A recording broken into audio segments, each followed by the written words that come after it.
As we all know, Sonic the Hedgehog is a franchise that releases games pretty often, and they've released many games over the years. But that also begs the question, why are there so many games that have been shut down / delisted by SEGA? Why not mention the Sonic at the Tokyo 2020 games, which once again, Mario was not included. Dude, I swear man, they just hate Mario. Dude. So of course, this game is obviously only related to Sonic characters, and it came out in 2020. The crazy part is, if you actually own the game, you can continue playing the game even though the game was technically shut down, which I don't know how that works, but hey, SEGA I guess was nice to you. But this game, once again, related to the Winter Games, has pretty much most and the majority of the Olympic events and games on your mobile device. Now, once again, I did state that the game came out in 2020, but of course, the online services of the game were actually terminated on December 15th of 2021, and the game was officially shut down from all app stores on June 30th, 2024. Sonic Jump Fever, as it would be a sequel to Sonic Jump.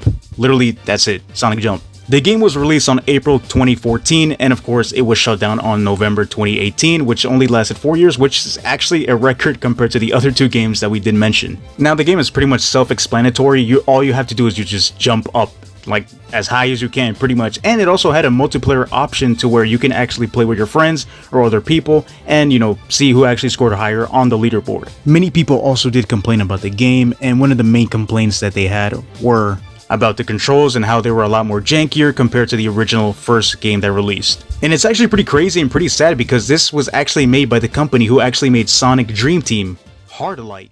Now, of course, the last game would actually be a Sonic Unleashed game, and many people are like, yo, hold on, there's only an HD version and a Wii version. Now, actually, there was the Java version for the early phones, such as the Blackberries, Android, and J2ME phones. If I said that wrong, I'm sorry, man. This was actually a 2D type of game for your phone, so hey, it's pretty simple. It's a Sonic game, and I'm pretty sure many people actually enjoyed it. Now, I'm not sure if you can actually get it nowadays through mods and all that type of stuff, but hey, if you can do it, why not give it a chance? Now, apparently this game was actually somewhat of a 2D version of a Sonic Rush type of game because it did play kind of similar to those specific games. Now, the game was actually released in June of 2009, and it actually released in 2011 for Android, but unfortunately it shut down in 2012, which sucks for Android users because they only got 1 year to use it. Like, come on, really? I own an Android, like, please. Now, the main complaint that many people actually had about the game was that it suffered from buggy gameplay and its sound.